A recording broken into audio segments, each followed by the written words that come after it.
Okay, Taryn and Jeffrey here again to go over the setup for Helionox. So we're going to start off with the game board area.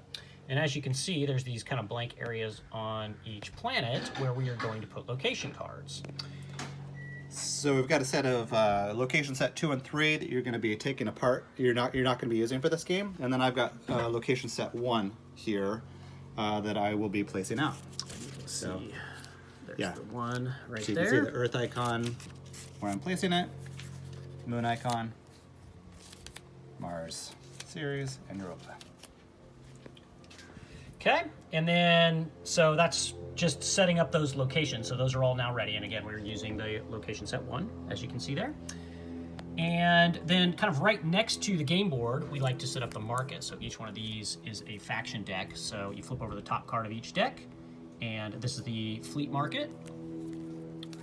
This is the fortress market.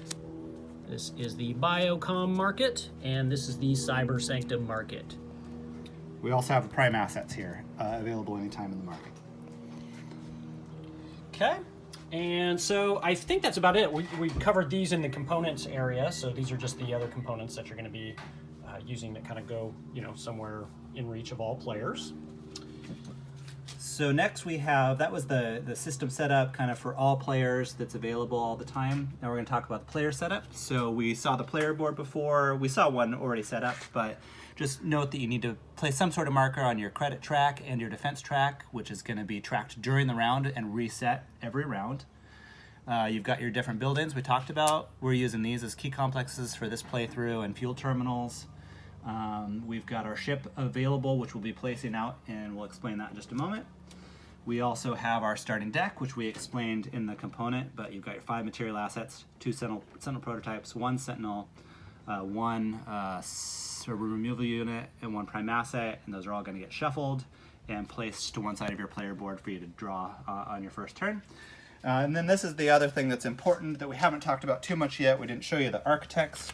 We've got 18 architects in the print file, but you're going to be using one of these 4 architects for your standard playthroughs. So either Admiral Itsoku Mai, who starts on Mars, Tiberius Warp Captain, who starts on Mars, Commodore Fontaine, who starts on the Moon, or Scion AI Prime, who starts on Europa. You can choose whichever of these you want. Note that some of the other things on the card for your playthrough in particular, each one has this icon on them. This is their cryo ability, and so we'll explain that in a second. Above that is just some text. That's what you start the game with. Admiral Itsuko Mai starts with a fuel terminal in place somewhere, most likely on Mars since she starts there, but that's your choice. Tiberius starts with 1 fuel token. Commodore Fontaine with 1 key complex, Scion with 1 key. And then they've got their architect's abilities that you'll want to consider in choosing who to start with. We'll explain more about that in gameplay, probably. Yeah, let's show them where the, how to put the fuel terminal and all that kind of stuff onto the sounds game board good. So let's say that we're going to use Admiral Itsuku Mai for one of us. We'll choose another one in a second. So she's going to just take 1 fuel terminal, place it here with her on Mars, place her ship on Mars, and she's ready to go for the first game. I think that's about it for the player setup. If we forgot something, we'll talk about it in our next video. Now Taryn will talk a little bit about just setting up the event deck because there's quite a bit going on right there.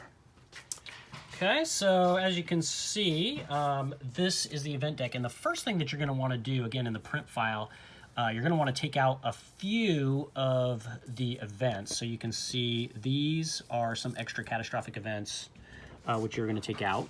So that's 5 catastrophic events. They are numbered. Event number 81 to 81 through 85. 85, yeah. And then these are also 5 more that are going to come out, and these are all related to some stuff in heavy mode related to cargo and cargo yards, and those all have slightly different numbers, but you can see all the numbers here, and that's actually referenced in the rule book as well, so you can find those numbers there. And then also, let's see, so the next thing that you're going to want to do is take a look, depending on your player count, you can see these types of events, and they have this little group of people on here. These are for multiplayer only, actually for 3 and 4 player only. You won't use these for 2 player or for solo mode at all. But these, if you are playing 3 or 4 player, you will, depending on your player count, you will add a certain number of these. And these are called, we're calling them multiplayer events or eternal events. These are going to stay in play for the entirety of the game. And you can see, well, we'll talk about kind of how they work, I guess, in the Yeah. So, I mean, video. we'll, quite simply, we could say you could choose randomly 2 of these cards to put in for a 3-player game. They'll stay in play for the whole game. We can explain them in the video.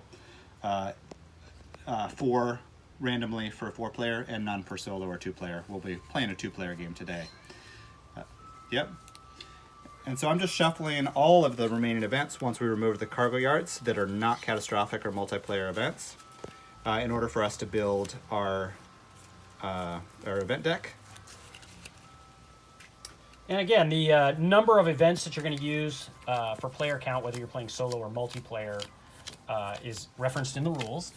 But basically, for a 2-player game, you take 14 regular events, so that's non-catastrophic. These are the catastrophics we're going to be choosing from. This is kind of, I think of them as set 1 catastrophic. There's set 2 catastrophic that we already removed. So set 1 catastrophic, you're going to take 14 regular events, and then you're going to take 12 other regular events and shuffle 2 of these catastrophics into the pile of 12. So I've got 5 catastrophics here, shuffled and pulled 2 random ones. This is 12 regular events. I'll shuffle that together. And then I'm just going to place that on top of the 14 that Taryn explained there, and that becomes our event deck for this game. And you'll flip that whole thing face up so that the catastrophics essentially end up in the bottom 14 events is kind of the idea. That's kind of what you're doing there. So you'll have, 14 events will come out before you even have a chance of seeing a catastrophic. And then in a solo game where you've got 9 rounds instead of 7, you're going to just put 8 events and 1 catastrophic in the bottom, shuffled into the bottom, and 9 events on top of that. Yeah, so 18 total for solo player. Okay, anything else on setup? I think that might be it I for think setup. that's it on setup. If we realize we missed something, we'll talk about it in the gameplay video.